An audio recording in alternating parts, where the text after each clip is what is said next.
Our phones have to connect to the magical cell tower somehow. So for years, we've used SIM cards, subscriber identity module cards.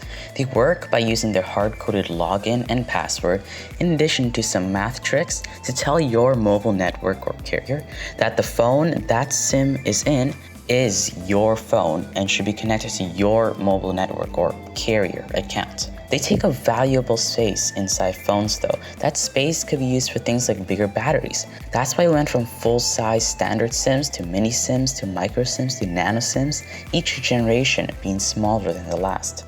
Then we arrived at the next generation of SIMs introduced in 2016, eSIMs. They're super tiny and soldered on inside your phone. This means you don't have to go to your local carrier store, get a SIM, grab your trusty SIM ejector, open up your SIM tray, place a SIM in, and make sure you don't damage anything or your water and dust resistance won't be as good.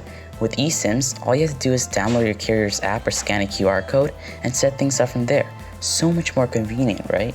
If you're traveling abroad, it's going to be a lot quicker to get connected.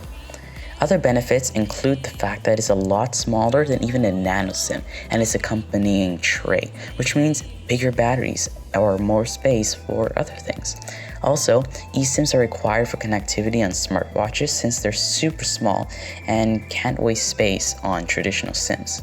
That is, unless you tether your smartwatch to your smartphone. Finally, dualSIMs, which are very popular in some countries, take up quite a bit of space, so in general you have to sacrifice battery life if you're getting the dual-SIM version of a phone. That's not really the case with eSIMs. So if you found this video helpful, drop a like, and if you really like videos like this one, subscribe to Elaborest. That's all for this one. Goodbye.